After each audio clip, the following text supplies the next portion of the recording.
Good evening, world. Welcome to another eloquent episode of the best damn pod on the planet, A24 On The Rocks. I'm your host, Kevin K-Con Konachek, and tonight we are dissecting and discussing the 2013 psychological drama film, Locke, written and directed by Stephen Knight, starring the one and only Tom Hardy. And to get the creative juices flowing, tonight I am drinking George Dickel Bourbon Whiskey, aged 8 years, because bourbon is the answer, regardless of the question. And joining me once again on this expedition through the entirety of A24's library is... My name's Eric Kiska, and tonight I'm drinking, again, Coppercraft Distillery Straight Bourbon Whiskey. Up next we have Cole. Hi, my name is Cole William Whitlaw Gibson. Tonight I am drinking Star Ward Twofold Double Grain Australian Whiskey.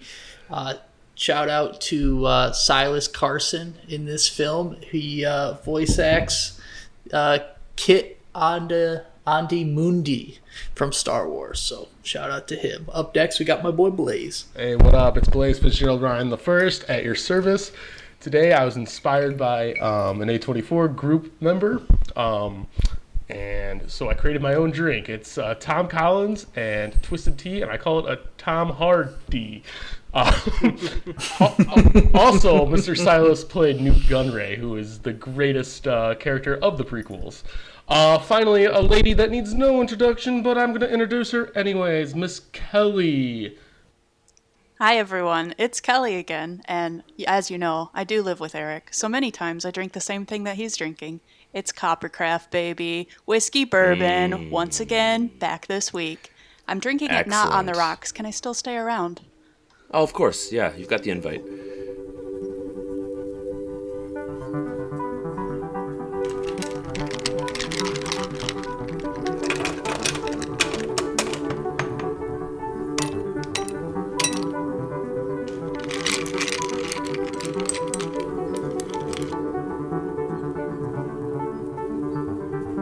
A24 On The Rocks. And a special thank you and shout out to all of the cinephiles out there in Movieland joining us tonight. We hope you enjoy this discussion. As always, if you haven't watched this movie yet, turn back now, or there are heavy spoilers to follow. Locke premiered at the 70th Venice Film Festival on September 2nd, 2013. The film had a limited release in the UK and grossed about $5 million worldwide. The film stars Tom Hardy in the title role, the only character seen on screen, as he carries a number of speakerphone conversations with characters voiced by Olivia Colman, Ruth Wilson, Andrew Scott, Ben Daniels, Tom Holland, and Bill Milner. The film shot during the course of 6 nights, with 3 cameras, resulting in about 30 hours of raw footage. Locke received critical acclaim, particularly for Hardy's performance, but I know for a fact that this movie isn't everyone's cup of tea, and I'm willing to bet there will be a different opinion amongst this group of movie reviewers as well. So let's cut right to it. As many reviewers of this movie have bluntly stated, you either love it, or you think it's a tedious, uneventful, uninspiring, slow waste of 85 minutes. So I guess by the hope at the end of this episode we'll have to shed some light on what was our thoughts on it and what side of the spectrum we fall. Cole, we're starting with you, buddy. As our resident construction expert and all things concrete, I want to know your general first impressions of the film as we descend on this monolithic concrete site, and just kind of take it away. Yeah, definitely monolithic and massive for sure. It's exactly what he said. I don't know if I agree, but we'll get to that later. First impressions was this is the weirdest commercial for a BMW car I've ever seen in my life. I was going to say that. Product placement. There we go. This was definitely not a Matthew McConaughey Lincoln commercial. This was some weird Tom Hardy BMW stuff going on. Slow movie for sure. Definitely lots of talking, lots of product placement, lots of BMW. I have a lot of opinions about this film that probably aren't. I might fall in the category of this is not my movie. This is not for me.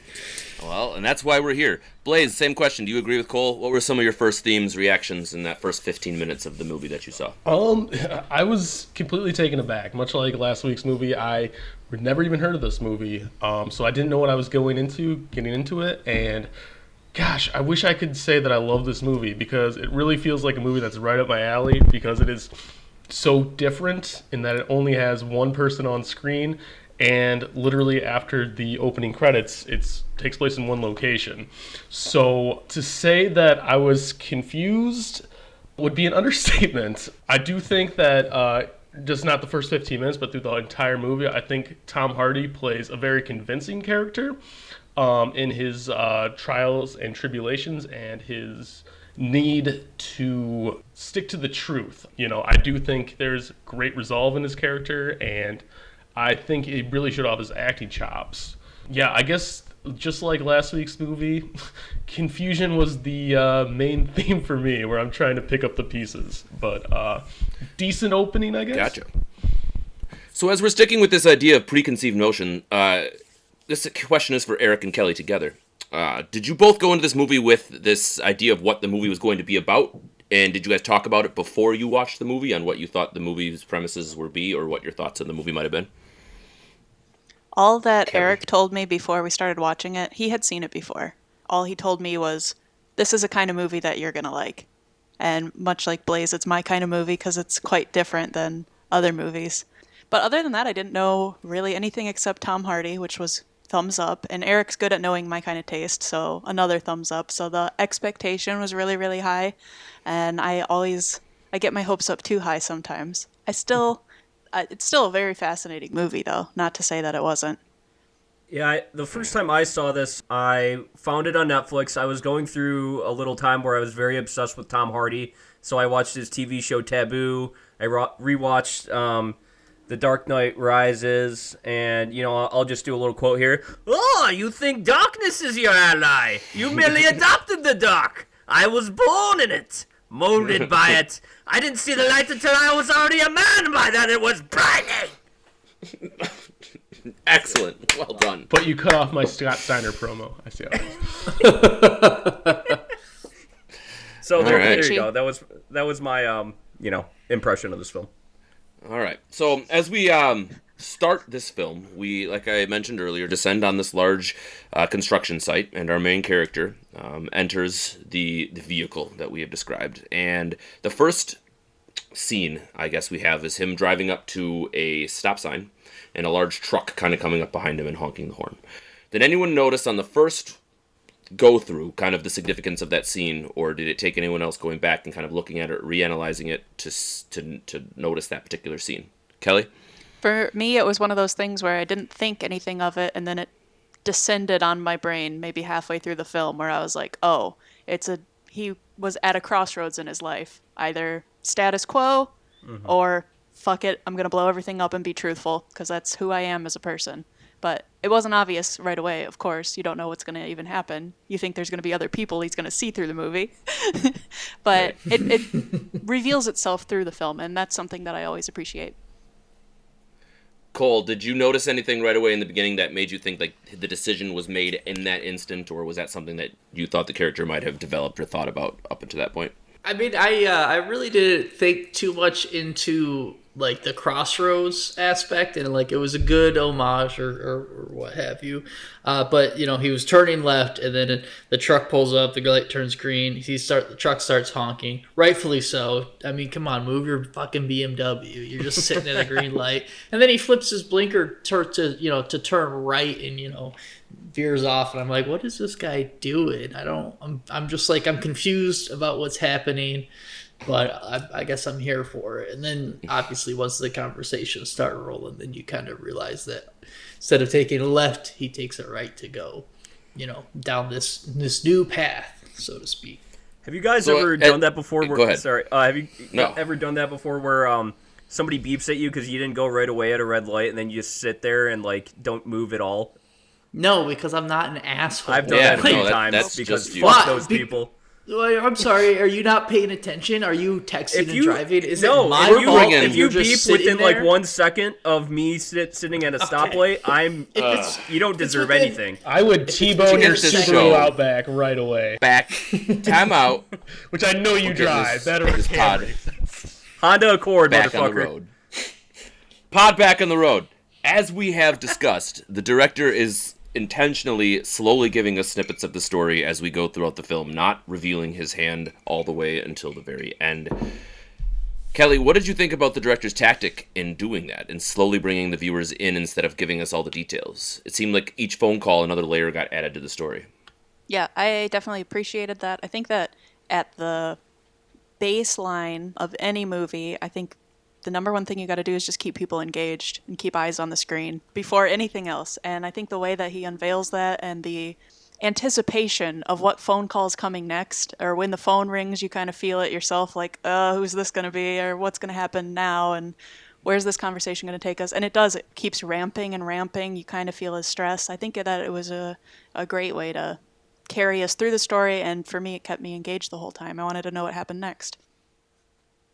Do you think, Eric, this one's for you, do you think it was important for the director to do that if you're only having one on-screen character and kind of doing a one-man show? See, okay, I wrote down a list of like other movies that take place in one room, and there have been several in film history. 12 Angry Men, Saw, Bo Burnham's Inside, Rear Window, and so now I'm thinking about how this movie compares to those movies, where I think they put themselves at a loss putting it in a car, because with all those other movies, you're able to enter different dimensions within one room, and in this movie particular, it's him scrolling through his contact list. It's a lot of shots of him just in the car with reflections of the streets, and it did put the movie at a loss right away by deciding that as your one room. I think I just respect the director on taking the challenge, Yeah, absolutely. Blaze, as you were watching this, how long did it take you to kind of determine that this was going to be a one-man band type of show? That this was going to be just, what we saw from Tom Hardy, and that was going to be kind of the entirety of it? The first time that I realized was the first time he talked to his boss, when they were talking about how he wasn't going to make it for the cement pour, because it really felt like up until that point, he was just having regular conversations. And then I think it's probably like 10, 15 minutes in, and you're like, okay, he's not getting out of this car because he's only got one destination and he hasn't left yet. Again, as someone who did not know anything about this movie outside of Tom Hardy starred in it, and I guess Tom Holland, retrospectively, I guess, you thought maybe there would be a scene change between that opening scene and when he talks to his boss, and the changes never happens, and you're just like, okay, I gotta get hyper-focused on how pretty Tom Hardy is, because that's all I'm going to see for the rest of this movie. So for me personally, I kind of got the vibe pretty quickly, mostly thinking because it's an A24 movie, there was probably some experimental sense to it or something that was going to be different, and I figured, all right, this is, like you said, once you got that first impression that it was about him in that vehicle, that was kind of going to be the end-all be-all, and then we saw where the journey went as it goes down the road there. But as the movie continues, we get introduced to various characters, one of them being Ivan's foreman, or at least the second-in-command, Donald. I always thought it was Donald, but apparently it's Donald. I thought the same thing. Which it's mostly due to Tom Hardy's Welsh accent in this particular film, which we will also get into at some point down the line. So Welsh. But Cole, this one's for you. As someone who's in charge of people and projects on a work site, did you feel a special connection with the sheer panic in Donald's voice when he finds out that his world is literally about to get turned upside down by Ivan's decision at the last hour?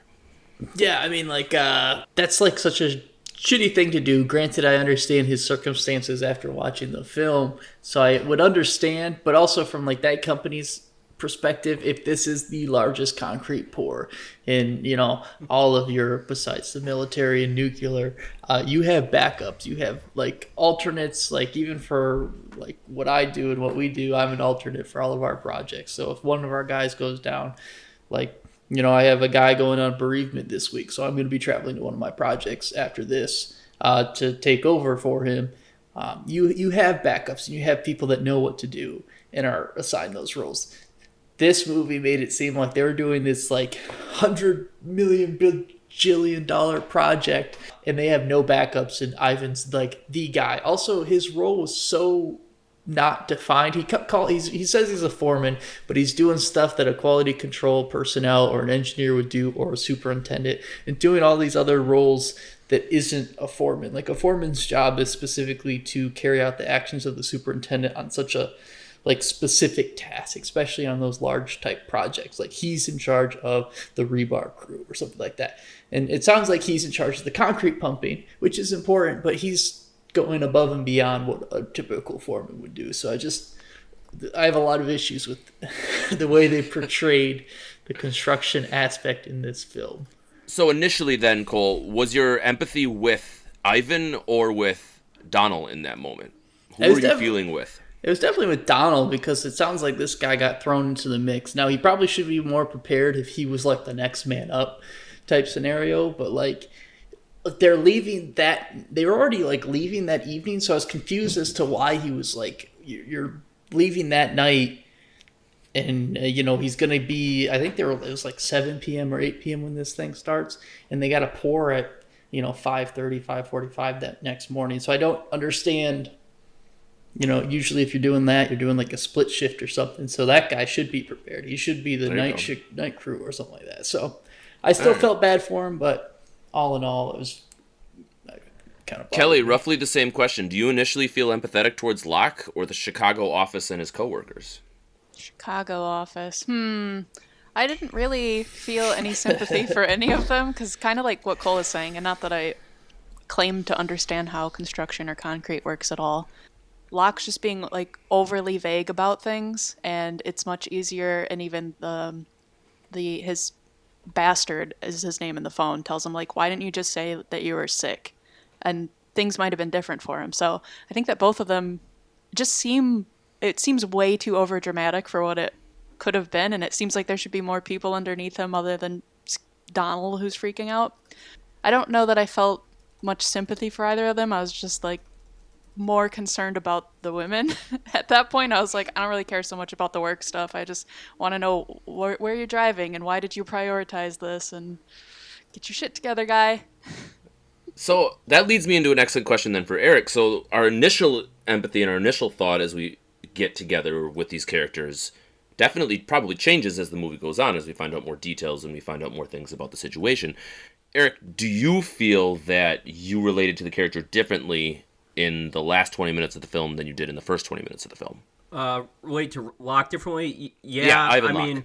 I mean, he definitely becomes progressively a worse person. Like, you can tell, he made a mistake. He cheated on his wife. You figure that out kind of progressively throughout the film. You figure out, all of these problems he's had that might have led to him doing that. And in the last 20 minutes, I do think it's like, okay, this man's finally being like honest, and he's taking over responsibility that his dad never did for him. So yeah, I guess I do feel more empathetic towards him in the last 20 minutes. Yeah, I mean, as a character, I don't feel super bad for him because it was much of a creation of his own making. So understandable. As the movie progresses, we see our character become more and more frustrated as he realizes life as he knew it will never be the same. Blaze, what were your reaction to Locke's emotional responses throughout this movie? How did Tom Hardy play the angry moments, the sad, or even the happy moments? For example, at the end where he hears his baby cry. Like, let's talk about specifically in this moment Tom Hardy and kind of what he did with the fact that he had a vehicle of just 3 cameras and an entire movie just looking at him. So his emotional spectrum throughout the entire film or at the end? Yeah, no, let's go through the entire film. Anytime that we saw some emotion from Tom Hardy, kind of just an introspective look. I think that he played a man of dignity, or at least in his eyes, he thought he was a man of dignity. I think he was escaping the past of who his father was, and he wanted to live by the truth. So his emotions reflected, the way he matter-of-factly told his wife that his mistress was having a baby, the matter-of-fact way that he told his mistress that he didn't love her, the matter-of-fact way that, he said, I don't care if I get fired, I'm going to finish this job. Definitely showed almost gross level-headedness through all that, but then, you could see the emotions of anger, deep-rooted anger, crack through when he was talking to Donald, when Donald was like, oh, I'm drinking soda. And he's like, no, you're not. If I fucking hear that you had cider, I'm going to, kill you, basically. And then I thought his emotions were, again, where you think of, traditional males, right? He was very even-toned with his son, with his wife, with all these people. And then when he was talking to the ghost of his dad, he let loose. And those were my favorite parts of the movie, honestly, when he, was talking in the third person to his dad about who he does not want to be him. So you could see Absolutely. So his dad was clearly an alcoholic, so that's why he hated that Donald was drinking. And then this whole we can talk about it later, but the whole building is a metaphor for his relationships that were supposed to be concrete, and the cracks are showing.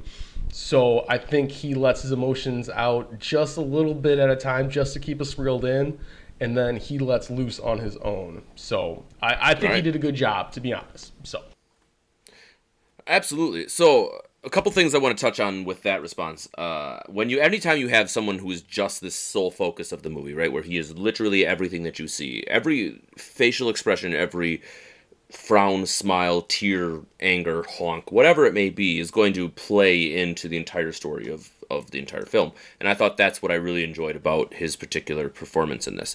But you touched on his father, and I think that's obviously a very important part of this entire film. It kind of gives us another character development, another side of Ivan Locke that nobody really knew about, especially because we don't get a lot of background on his father.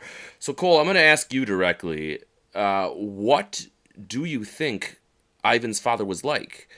Was he in his life at all? Is he clearly the one who, he buried him at the end when he died, but what do you think the relationship is like when he was alive, if you had to surmise? Well, I don't know if you're calling me out because I have daddy issues, but no, I think... Not at all. Who doesn't these days? Come on. Oh, that's why you're a stripper. Okay. Yeah, there we go. Let's go. No, I think I think his dad was was not a part of his life, barely at all. I think he was not there when he was born. I think his mother basically raised him, and I think his father was a drunk and kind of a deadbeat, and probably did construction because that's what we do. But he probably showed up later in his life or whatever, tried to reconnect, but never really had that father figure throughout his life, and obviously has a lot of pent up aggression and anger towards his dad. Maybe he passed away before he was able to really tell him how he felt, and just kind of never has a lot of these underlying issues that he never dealt with until this car ride. And the scene where he's yelling at his dad, I genuinely thought there might be someone in his backseat or his trunk, and I was like, oh dude, this dude just straight up kidnapped his dad. This is gonna get crazy. Never paid off. Came to the realization that is not this kind of movie, not as exciting. Although he does mention that he could break his dad's back, and I think maybe that Tom Hardy or Ivan is actually Bane, but after the fact, because he did break Batman's back a year earlier in 2012. So, maybe there's some connection there. I really think this is all interconnected. This is in the Batman universe. Definitely going to Gotham. All right, so clearly his father is kind of a driving vehicle theme in this whole movie, right? Without his angst against his father, we really probably don't have the motivation he has to make sure that he's at the birth of his bastard child one way or another. Kelly, what did you think of the director's forced inclusion of a character that we know nothing about other than a man just screaming at nothing? And when I say that, I mean someone as critical to the entire theme as this person is. I just felt that it was kind of an interesting take by the director. What are your thoughts? I think that's absolutely critical. Until he's talking to his dad, I was really just kind of what would drive you to possibly do this? Because I think before he even talks to his dad, we realize how much he just does not even know this woman. She's not a mistress or anything. When she's like, do you love me? And he's like, I don't know you. But he puts everything into that future of this baby, that he wants to have his name even. He wants to be there. And as Cole was just discussing the relationship with his father, he had said that, I think he said he was 23 before his dad even showed up. And then I found it interesting that he really shows how kind of judgmental he can be as a person, saying that his dad was everything that he hated. He was extremely weak. He was wearing these old trainers like a teenager, and he was pathetic. But at the same time, this woman that he ends up impregnating was this sad woman. She's no oil painting. She's I just felt bad for her, but you treated her in a much different way than you are yelling at your father in the back seat that you're imagining. So I think very critical to tie those two things together for the whole film. 100%. It's almost as if he takes every move that his father made and decides to make an opposite reaction to that decision, which drives the entirety of this entire film. Let's get into it a little bit more with his relationship with his wife. I feel like that was a very critical part of this entire film. Anytime that Katrina was on the phone, I felt there was a change in the way the conversation happened. When the entire film is about phone calls, they need to be different from each other in order for it to stand out. And this quote that kind of came in the third or fourth phone call from Katrina, I really enjoyed, and I want to talk about it a little bit as a group. And it is, and the difference between never and once is the whole world. The difference between never and once is the difference between good and bad. So I guess my question to the group is life that black and white? It's time for a philosophical discussion. But is there a middle ground? Or is the idea of once you go down the road, there is no turning back? Finite and absolute. Is one decision enough to damn a person for life? Or is there redemption down the end of the road? Eric, you're up first.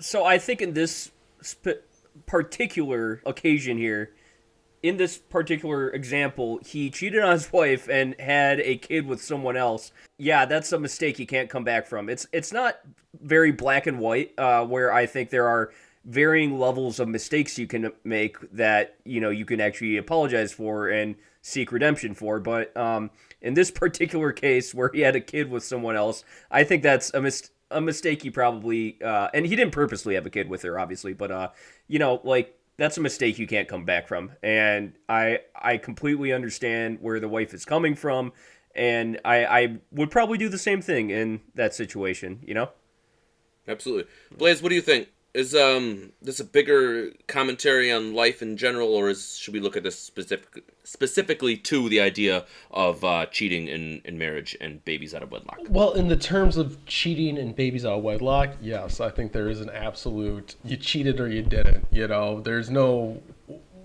second strike. There's one strike and you're out. But as far as like a bigger, grander scheme of the whole movie, there's probably a little bit more validity to a gray area.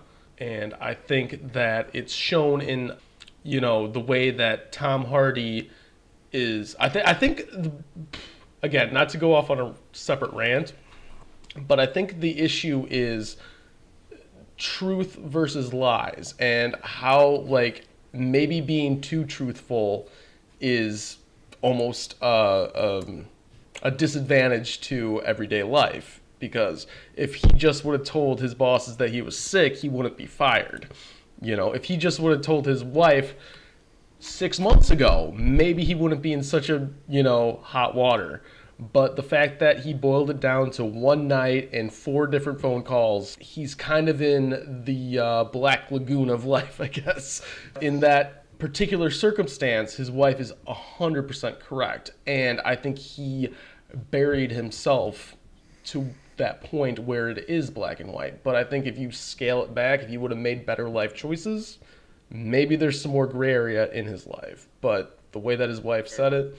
Do you think, Kelly, this one's for you, do you think the director is making the audience intentionally feel that there is some sort of exception to this rule of this black and white cheating equals end of family, loss of home, there is no end? Because at one point, his character just goes, Katrina, I just want to know if when this is all over, I can turn around and come home. And it makes it pretty simple, a pretty black and white description and pretty much straightforward what you're going to make that choice to being. But back to that question. What do you think? I felt like, first of all, I think there's always gray area. I like what Blaze said about telling the truth almost to a fault. I think that the director was pretty brutal in that every single thing was worst case scenario over and over and over again until we kind of got to the end of the movie, which I have mixed feelings about, where we hear a baby crying and hopeful music plays again. But until then, and also when the polls tell him that he's the greatest man in all of England, those are like the two positive points. Other than that, it's just down, down, down, down for what he says he did one time, one mistake. So I don't know. I felt like it was pretty tough on the guy, but that can happen. But if that makes sense, if there's anything that can be drawn from all of this. Absolutely. Cole, give us your 2 cents here, buddy. The one, I think that the biggest problem I had with Ivan and the whole cheating and all that stuff, which is obviously terrible and horrific and, very damaging to a relationship, is the fact that he never told his wife until the lady was having the baby, which, granted, it was 2 months early, but hell, you had 7 months to tell her and you did it, which just like bad news bears for him. Also, when he does tell her, he doesn't even apologize. He just keeps repeating only one time, only one time, only time, only time. Never apologizes for it. Never says sorry. Never asks for forgiveness during that initial conversation. He only does it after he realizes how broken up and upset she is. He just has almost a disregard for her feelings when he tells her, and it's just hey, I have to do this. You're gonna accept it, and I'm not sorry. But then once he realizes after talking to his kids that she's throwing up and literally her whole life is falling apart because of him, then he's I'm sorry, can I come home? It's dude, fuck you, man. You're a piece of shit. So there, but that touches on a key point though. At that one point in the movie, you pretty much said, "Fuck that character. I'm gonna side with the people around him instead of him." Did anyone else have that movie moment while watching it where you're just nah, I'm not on your side anymore. I don't like it. Eric, go ahead. I don't think he's a horrible man. For this, there's a lot shittier things people have done, especially in the movies we've watched the last seven. For sure. But the point is he did. It's not that he just cheated on her. He lied to her for 7 months and lied. It's every time you see her face, that's him lying again because he's not telling her, And he's he's a very overly practical and overly logical man, and that is why he's probably not saying sorry, and he keeps saying we need to work on a practical next step. And we all know people in our lives that are just they're devoid, they don't have a lot of emotion, and they're very much about practicality and logic, and that's what drives them at every single turn, and he is very much like that, and those people annoy the shit out of me, actually, but yeah. Absolutely. We'll go Kelly, and then we'll go Blaze. This is going to be weird because of how Eric just ended that, but I was going to say that I quite liked him because we love a problem solver. We love a logical and practical thinker. I like when he says every problem, you can draw a circle around it and solve it. He's practical about that, and it's because I come from, I feel a line in my family of engineers. Quite used to people treating problems that way, and I find it admirable. So the fact that Eric just said what he did is hilarious, but I quite liked that in him. There's more to life, though. There's emotions. You have to be allowed to feel things, and you have to allow others to feel things. So. But that's what I think I particularly enjoyed about this movie, and I'm sure we'll touch on it, but it took a little bit of everything, right? It took the practicality of life when you see a normal situation that a lot of people deal with, when you find as being lonely and finding somebody in the whole cheating baby mama thing, and finding joy in your work but not at home. It took a lot of themes that we all can kind of relate to in just everyday life and elaborated them on odd ways. Blaze, did you have something you wanted to add on that conversation? Oh, yeah. Eric's sleeping on the couch tonight. No.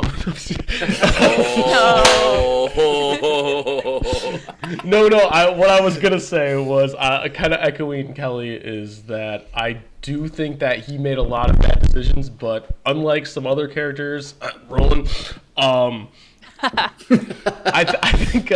think he is redeemable. I think he, it's chivalry to the exponent, it's, he wants to do the right thing. Infinity. Yeah, but the right thing might not be the best thing. So I do think, once we talk about the ending, I will give my thoughts about the ending, where I'm going to throw a 180 on him. But from the movie that they showed us is that he is a guy that really wants to do the right thing, where he says, I don't care that I'm fired. I want this building up. And, I don't care that I don't love this woman. My dad wasn't there for me, so I'm going to be there for this child. So I do think he's redeemable. My 2 cents on this before we move on to the next topic is that I think the director did a really good job of making the audience feel a particular way about Ivan's character. He's clearly an accomplished, well thought of, respected individual. We hear that in the conversations with his boss about how he tried to defend him to Chicago. We hear that in the way his sons clearly feel about him and how his wife is just totally flabbergasted this could possibly even happen. I do think that the idea of redemption should not be as black and white as one and done. I feel like everything in life has an exception. And maybe that's crazy to think about, but that's also just my personal opinion when it comes to all of it. And I do think that the director led it up to the audience to decide how they were going to appreciate this character. And that, for me, is enough as a film watcher to really appreciate something in general. But we've been talking a lot about the actual plot and the actual theme about the movie. Let's talk about the filming, because that also is kind of an interesting part about the whole thing. This movie was filmed over 6 consecutive nights, involving 3 cameras and a whole pile of footage. The car was pulled on a flatbed as it made its actual trek from Birmingham to London, which coincidentally, or in this case obviously intended, takes the same amount of time as the duration of the film. So, all of you, did you enjoy the director's style? Did you find the cinematography to be inspiring? And what would you have done differently?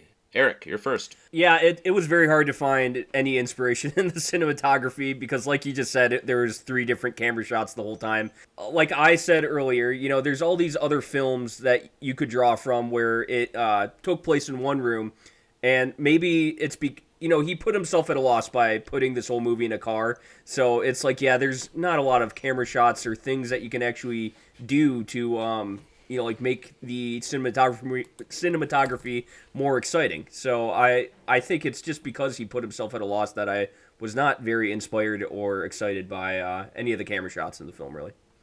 Absolutely. Kelly, same question.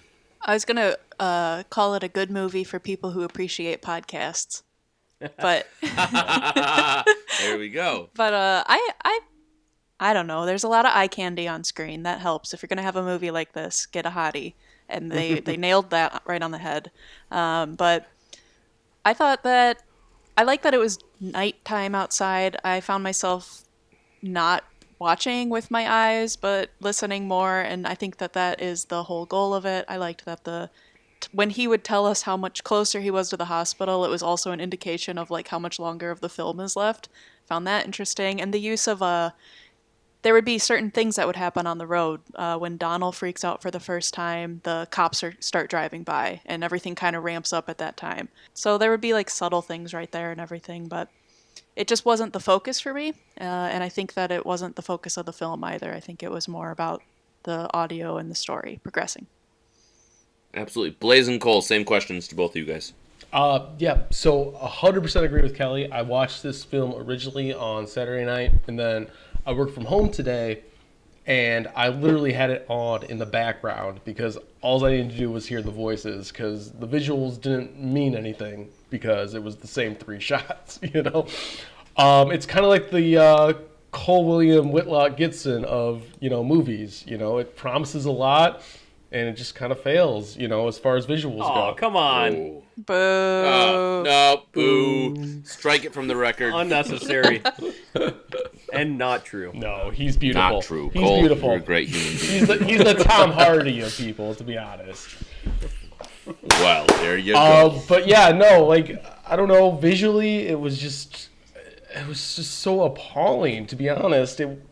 I get what they're going for. Like what Kelly said, it's kind of experimental and it's done with a purpose. And I think especially the people on the speakerphone did phenomenal acting where you can actually see their faces when they speak. But at the end of the day, it's lacking. As an 88-minute film, you kind of tune out sometimes because it's the same highway, it's the same road, it's, the same shot of Tom Hardy. Luckily, he's phenomenal looking with that beautiful beard of his. I wasn't into the film the way it was shot, so it was very hard to watch, and I'm glad I listened to it because I felt when I listened to it the second time it was a lot better movie. All right, Cole, what do you think? Cinematography, ready, go.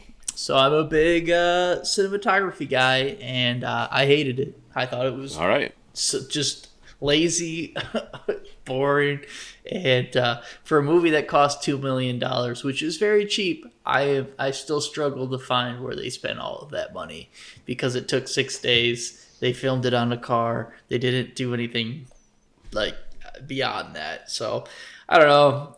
Tom Hardy's salary. Yeah, Tom Hardy's salary. Doctor Yeah, was Tom Tom Hardy gun salary. well, Well- that's got to be at least 200 G's right there. Well, Cole, I appreciate your honesty and straight to the point. Fantastic. So, Kelly, I asked you a similar question when we discussed Bling Ring, and it surrounded around the idea of the indie art house film and where you thought that movie fell on that spectrum. So I will ask you a similar question here. Is Locke an indie darling experimental film, or something to be taken a bit more seriously as a drama piece or a thriller of some sort? Not an indie art house film with this one. I think it's just like it's a drama thriller. It could just be your normal run-of-the-mill kind of blockbuster if we had more characters in it. But it just feels like anybody could appreciate it for what it is. Like, I feel like I could show my mom and she would be like, this is cool. But if I showed her something more artsy, experimental, she'd be like, can we turn this off, please? So I think that it can have a wide appeal, and it doesn't have to be super niche, even though it is unique, if that makes sense. Sure, absolutely. Does anyone else have a particular opinion on that question they want to share? Yeah, well, it wasn't an indie art house film, I agree. You know, Sure. like, kind of, the way I think this film would actually work wouldn't be in film. It would be in theater, and I think this is like a one-man play, you know, and if you would, like, maybe have a whole theater show where it was, like, you know, one person on the stage driving, you know, like, and then maybe they, like, they pan over, or, you know, you have lights on different parts of the stage where all Spotlight these drops. all these other people are located. You know, I think that would be Seriously, cool, though. because actually, you know, I gotta say, I love the screenplay here. You know, like, there's some pretty cool lines, like, you don't trust God when it comes to concrete, and then that one guy that had to get a permit going or whatever, he was like, I told you I'm at an Indian restaurant. You know, that made me literally crack up. So there was a lot of parts of this. Also, 2 words, fuck Chicago. I love that. Chicago! Yeah, because, Fuck you know, I'm from Chicago. Metro Detroit. Fuck Chicago. So, either way, there are some great lines in here. So, and actually, Yeah. the first time I liked it more than this time, because this time it was like, you know, second time watching, there wasn't anything new that I found in this film, which in other films, that's why I like it. If I watch it a second time, I want to find new things that I might not have noticed before. But either way, yeah, not an indie art house film in the end. Fair enough. Blaze, go ahead. First of all, that was the worst line in the movie. Fuck Chicago. All right. Second of all, no, this is not an indie art house film. It is definitely someone who thought outside the box, and I definitely agree with Eric. I definitely want to see this on Broadway. I think Tom Holland singing about how their football team won would be phenomenal. But as, like, I don't know if it was budgetary restraints or what, because again, I'd have to watch this movie again, because it doesn't make sense why it took place in one scene outside of, like, hey, we paid all these people a bunch of money, and, you know, it's It was a challenge for them. They wanted to do that for the challenge, I think. You it's know? B.M.W. days, you know, so was 60% off APR in the credits? Or? Hell yeah. All right. If you think Well- a construction worker. Right, exactly. So, for my 2 cents on that question, I agree with all of you. I don't think it's an indie art house film, but I do think it's experimental in the sense that it did exactly what Eric said. It took something that could be easily put onto a stage and tried to put it into a film, taking an A-list Hollywood actor with a whole shit ton of range of emotions and put it into a very small box. But I also feel like that played into the theme of the movie, where you had a strong individual who was trying to control the uncontrollable and had to deal with a narrative where he was doing something he should have had in person with all of these individuals and was doing it over the phone, and we had to watch it go down. But that's neither here nor there. I hear that someone has an axe to grind when it comes to some construction math. So we're going to move into that phase of the podcast where our resident engineer, Cole, is going to wow us with some concerns regarding the math of this movie. So, Cole, take it away. Yeah, so I do heavy civil and marine construction. I am an engineer, and we do a lot of concrete pours. And I have a real axe to grind with the fact that they keep saying that this is the largest concrete pour in all of Europe that isn't military or nuclear, which, to be fair, military nuclear does use a lot of concrete. But they mentioned 350 metric tons. That equates to 386 U.S. tons, which is, they claim it takes 218 trucks. That's a bunch of bullshit. A fully loaded concrete truck can take 10 yards, which is equivalent of like 20 tons of concrete. So in reality, even with like a 10% surplus, which is what we usually utilize out on the project, you'd only need 21 trucks. So they got like fucking like 200 extra trucks coming for this thing. Like the amount of concrete they're talking about is fucking nothing. I've poured more concrete that in like a day than they're talking about with like, it blew my mind. It drove me absolutely fucking crazy that they're talking about 350 metric tons. This is like $100 fucking million. It's a fuck off. That is so far from the truth. It hurts. Like, to give you a perspective, even more perspective, 386 tons, U.S. tons, equates to roughly 210 cubic yards of concrete. That is only a 25 by 20 by 12 foot slab of concrete. That's nothing. Like, if you're talking about a massive building like skyscraper that he's talking about, you're fucked up. You have you guys routed. You need to add a couple zeros to that bad boy. And a pump, they're talking about, we got 12 pumps set up. You got to check them out. I've pumped through one pump truck more than that has in like 4 to 5 hours. Like in half a day, I could pump all of that in one pump, not 12. And they're using a 1-inch slump for their concrete for their C6 mix. A 1-inch slump is insane. That is like the stiffest concrete that I've ever seen. You got to add water to that, especially if you're going to pump it. You need to have like basically no slump, to where when you do a slump cone, if you're an ACI certified technician like I am, you pull it up, it fucking better be wet, because when you get it all the way up through the pump, it's going to be dried out. It's going to be fantastic. It's fuck this movie. I hate everything about it. Also, the guy says that he's driving 90 kilometers an hour because he's speeding. That's only 56 miles an hour. What kind of fucking highway is that? We'll save the reviews for the end, sir. But thank you for the very You don't trust eloquent... God when it comes to concrete, but you trust Cole. Yeah. Hell yeah. Hell yeah. Blaze, what's your question? What's the bigger plot hole? That, or when Eric said that in Spring Breakers, the professor didn't like call in his car fast enough? No, we're not bringing up that trash movie. I'm sorry. Get fucked, Blaze. All right, Blaze. I will ask you a question. I couldn't do my Steiner math promo, but we got to hear that. Blaze, I love you, but I'm gonna ask you a question now. What do you think of Ivan's seemingly obsession with concrete? He describes his building as part of the sky being stolen, and a large portion of his motivation is derived from the need to take care of the concrete. Does this man have an unhealthy obsession with this particular building material? Oh, absolutely. But again, it all goes back to his father, who he wants to be the antithesis of his father. So, where his father left him and didn't finish anything, he wants to finish everything to the end, almost to a fault, as we see in the movie.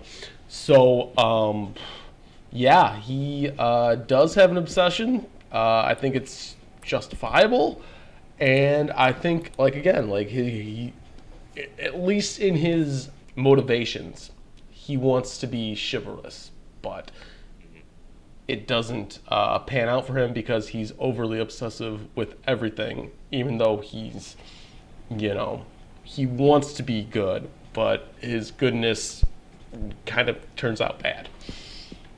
As we start moving towards the end of this pod in this episode, we're going to kind of round out a couple of themes, and we've talked about the cinematography a little bit, and we've talked about the direction the director took. But there were 36 phone calls. 13 of those were outgoing, 21 were incoming, 1 ignored call, and 1 went to voicemail. What did you think about the choice of the ringtone, the visual representation of the phone, and would you have changed anything about how the director represented such a critical part of this entire film? Who wants to start? Cole. I think BMW paid a nice premium for them to utilize and show how great their multi-touch function was for that phone call. That's really my big takeaway. Is just, again, it's just a big BMW commercial. I get it, but the whole entire time I'm just like, wow, he's touched. Look at that. He's got a little dial down in the center console to scroll through all of his contacts and stuff. That's pretty cool. I might have to get myself a BMW. But that's my takeaway. All right, maybe someone has more emotion. Nowadays you just have more Siri emotion. too, but like that wouldn't have been as cool for the film, I guess. Just him continuing saying like, "Hey Siri, call bastard," you know? Of course. All right. Well, did anyone take anything else away from the myriad of phone calls? All right, Kelly, go ahead.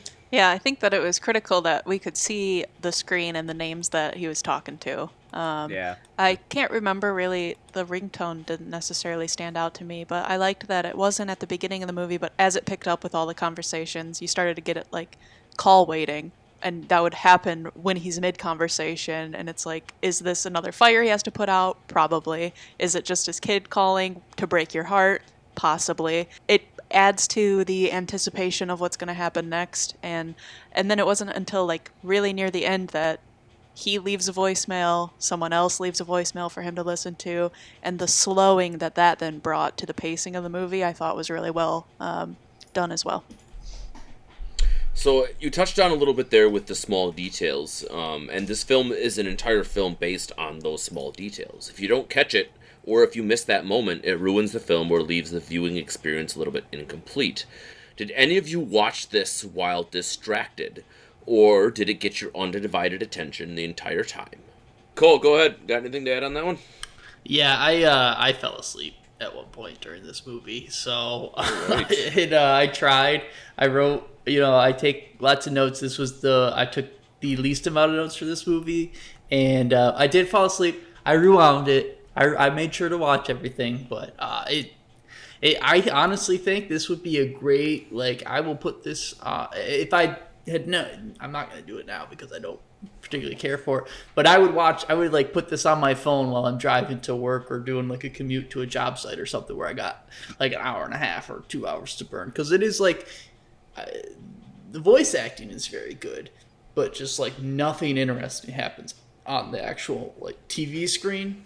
So a great background stuff going on. Fair. I think Blaze nailed it. Yeah, if I was on my way to buy BMW, I would probably watch that movie. But other than that, That's it. So we're getting to the very end here, and I got last question before we move into our final ratings. Are Ivan's actions selfless, or are they selfish? I feel like that's kind of the down to the earth question that we have to ask ourselves here. Is he doing this for the benefit of the people in his life, his family, the baby mama, the concrete individuals, or is he doing this so he feels better about his decision to raise the child, abandon his family, or vice versa? Blaze, you look like you're ready to answer, so you're up first. I think at the end of the movie, he is selfish, first of all. And that's because, drum roll please, he does not end up going to the hospital. He replicates what his dad does. He starts a new life, and this was the biggest out for him. Because when you think about it, when you really think about it, he fucking leaves his family, leaves his job, and then he has the complete out to get out, and he's so matter-of-fact about it the entire movie, outside of the time when he chastises his dad and Donald. But he wants to start a new life. He's done with it. He's done with everything. He's being super selfish. Doesn't care about Tom Holland, which we all should. Love you, Eddie.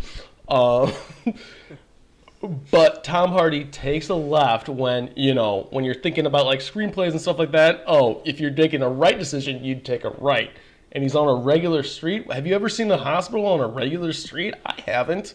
So they definitely leave the ambiguity open because they purposely want you to know that he left England or Scotland or wherever the fuck he's from, Wales, and he started a new life because he didn't want to do it anymore. So you think he All right. he just completely fucked off from everyone? Yes. Well, yeah, like he didn't even go to the hospital. Okay. I mean, that's one way to take it. All right. Yeah. Well, Eric, what do you think, buddy? I do think that he went to the hospital. I think that he was gonna pull in right there, and he was gonna see his new baby, and he was gonna have to deal with all these decisions that he just made and deal with the fallout from all of them. So I think that's pretty much the end, and I don't think they do a good job where they ended it. Maybe if it's supposed to be open ended, it doesn't really make me care that it's open ended either. So to me, I don't think it really matters. Absolutely. Kelly, what do you think? To go back to if he is selfish or unselfish, I think that he is sympathetically selfish from beginning to end. He cheated, he lied, he lies to his kids, he decides that he's going to he decides that he's going to just fuck off on this really important job and then lie to his supervisor at first, put Donald in a situation that don't talk to whatever his name was, bastard if he calls you, puts him in a situation where his job's on the line. He doesn't care because his ego tells him that building needs to get built. He won't ever tell this woman who's in great distress that he even cares for her a little bit because he can't lie. That's more important to him. So I find his decisions the whole time to be a bit egotistical and selfish, but in a sympathetic way because he's got a lot of daddy issues, basically. And as far as the ending goes as well, I think that, like Blaze brought up, that kind of went through my mind as well, as maybe he just gave up on everything. But I think he gives a pattern of he does what he says that he's going to, and that's what differentiates him from his father. So I do think that he goes to the hospital as well. But I like the idea that maybe he just is like, you know what, life's just easier. I got no ties to anything, and I'm out. And I'm going to go be an alcoholic too. But that's my thoughts. Selfish guy, but in a way that I still liked him. Also, I think Kelly brought up a good Fair point enough. in that the baby was like strangling itself the same way that his life was strangling him. So, Yeah. new birth. Metaphors. Deep. All right, Cole, bring us home. What do you think, buddy? Well, as a baby that was born with an umbilical cord wrapped around my neck, I think that Tom Hardy is he falls into like that kind of like philosophical category of, do you do good because of like, God and your religion, and that like, no one is actually good. They do good because they want to feel good about being good and get acknowledgement for them. And I think he falls into that category, like hardcore, where he's very selfish. I don't like him. I think he's kind of a douchebag, but he does all of these things because he like wants people to be like, oh my God, he's such a good guy. Like he's going to be there for his kid, but he ignores the fact that he never apologizes to his wife. He cheated on her and all that stuff. But he's like, I'm not going to be like my dad. I'm going to be better than him. Also, I cheated on my wife of 15 years and left my kids and all that stuff. And, or with like this concrete and like the construction, he's like, oh, I'm not, I am abandoning this project because of, poor life choices. And I'm gonna be there for you, even though I'm getting fired. I'm still gonna help you guys out and all this stuff. Like I think he is very selfish, but he does it in a way that he can justify it to himself that he is still a good person, which I disagree with. But that's my take. Blaze and Kelly, what you got on this one? Can I go first? I'll be quick. Cole, I agree with you so much with everything that you just said. And I think that also is something that is shown in the movie. If you are just watching it, you aren't going to just hear it in the background. Every single time that he does get a compliment on his character, when he calls that council member who says, like, you're the only one who's ever turned in paperwork early, he's just like, oh, I feel so good. And he does it again when he's the best man in England. And anytime he gets something like that, you can see how much that's what he drives for the whole time. 100%. And to answer my own question, whether or not I believe he is selfless or selfish, I do believe he is very selfish in this circumstance. He only cares about himself and the perception that he feels that he represents against what his father did in comparison. He doesn't care about his wife, his kids, Donald, his boss, Chicago, the thousands of people that are going to be affected by his lack of anything. He just has to make sure that he's at the hospital so he's not as bad as his bastard father. That's a pretty selfish act in the end, and I do not think it redeems his character. But the fact that we're asking the question at all means the movie was worth something. And that's, I guess, what we'll start with. I'm going to go ahead and give my rating because I'm already talking and that makes sense at this point. I think that this movie did a very good job of making me think about the characters involved because there wasn't any action happening outside of Tom Hardy talking. I actually had to take what he was saying at value and pay attention to what was being said. Oftentimes movies are about what is happening on the screen, not the dialogue itself, as opposed to this movie where it was truly about the dialogue. I didn't have to care whether or not I saw flashy lights or any other details. It really truly made me feel that the story was the most important thing. Whether or not I felt empathetic toward the character or not, it did not matter. It gauged my attention for the entire 85-minute duration, and for that reason alone, I have to give it at least a B24. It wasn't the best movie I've ever seen, nor it's the worst. I do want to watch it again, and I will recommend it to my friends because it is so unique. It is a movie that could be easily replicated on stage, and that is awesome. Tom Hardy is fantastic. He's awesome in everything that he does, and it was cool for that sense alone. I'll turn it over to the rest of you, and let's see what you guys have to say. Like I was saying, this is the second time that I saw this movie, and I liked it a lot less this time around. I think the first time I was looking at it with, rosy-colored eyes because I liked Tom Hardy so much at that time. But either way, there was nothing I noticed about this film that I didn't notice in the first watch. There wasn't a lot of depth to this film, and it's very much it's a story. It's a one-man show. I guess the characters, there's some depth to them, but either way, I do think this movie had great acting. I definitely think Andrew Scott and Olivia Colman, who went on to win Oscar, and Ruth Wilson, just using their voice, they portrayed a lot of emotion, and I could tell exactly, I could picture them on the other end of that phone. And then Tom Hardy, of course, was fantastic, I think, in portraying a guy that I guess not a lot of us liked, but either way, I think they limited themselves by putting all of this movie in a car, It as in the film medium, this just did not work because just having 3 camera shots the whole time, movies are about escapism and kind of, getting out of your shell in a way. Even the other movies that I've said that have taken place in one room throughout film history, they do so much more in just kind of entering you into these different dimensions and stories. And so, saying all that, there were good parts of this film, there were bad parts of this film on my second watch, and I'm going to give it a C24. Eric, does the fact that this movie basically brought to light taboo change your fact at all? Because Tom Hardy only agreed to do this so that way Stephen Knight would write Taboo for him. Does that change your rating at all? I did not know that, but I mean, it doesn't make it worse or better for me. It's cool that right after they made Taboo, because I like that. I like that TV show, but they never made another season of that too. So, yeah. All right, Blaze, give us your rating. Yeah, so I really think this is reminiscent to the last film we watched, Under the Skin, in where it was the perfect formula for me to love it. I think it's had a lot of things to say, but where Eric said was completely right. The medium was completely wrong, because this film should have been a podcast. It should have been a one-man stage play. I don't think that people appreciate how good the storytelling is, how good the screenplay is, because it doesn't grab your attention at all. You've really got to be like, I'm reviewing this movie, so I've got to watch it. And I feel like Tom Hardy did a good job as an actor.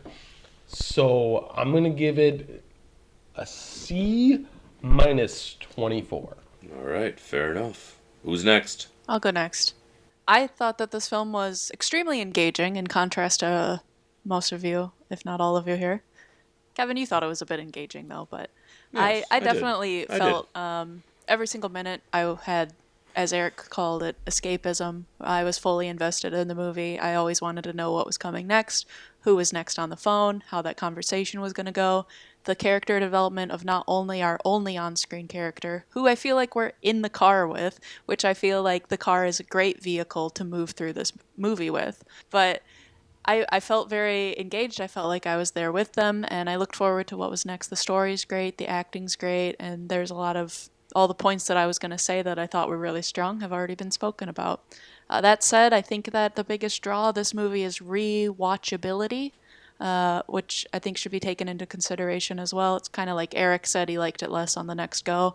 As much as I did enjoy it and would recommend it to others, I will probably never watch it again because I think it's only fresh that first time. I also thought something that grew on me as things went is how much, this is going to sound rough, but it's not, that Locke's personality and the metaphor of him being concrete and how literal that got in a lot of spots was really entertaining. And Eric mentioned some of the really like funny bits of, I'm at an Indian restaurant, just like sent me over. So all that said, I would rate it higher, but because I can't appreciate it and have that first watch experience again, I have to give it a B minus 24.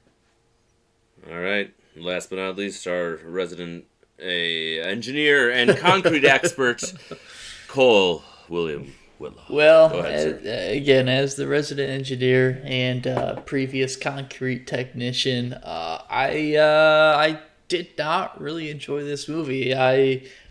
It's weird because it's one of those movies where I just didn't like it, but none of the acting, like all of the actors, like Tom Hardy, everybody did a phenomenal job. So it's like a weird thing where I can't just say, well, man, the acting was shitty or like they didn't portray it well.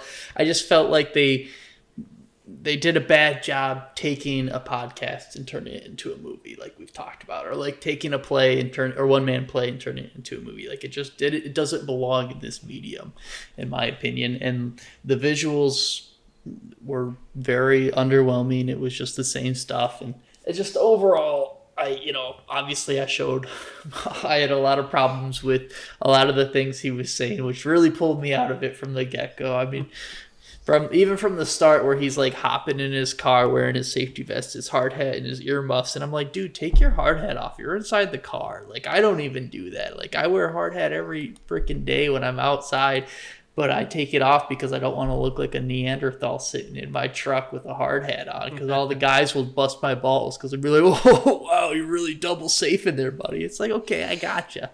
But I'm going to give this thing 2 ratings. I'm going to give it the film rating. I'm going to give it a D 24 because I just don't think it. I won't recommend it to someone. I think it's a better podcast, and that's what I'm gonna give it. I'm gonna give it a B24 as a podcast. It's not like a Bear Brooks or anything. Shout out NPR, but it is still like, it's a fun story. It's a very engaging story, and they all do like a very good job with the acting. So I think if you just listen to it on a car ride, you'll breeze through that hour and a half drive for sure. But I can't do it as a film. Well, everyone, thank you so much for your opinions and the discussion. Does everyone have anything else before we end this thing? If not, good night, world. Thanks for hanging out with us. Fuck See you next Chicago. time. And fuck Chicago.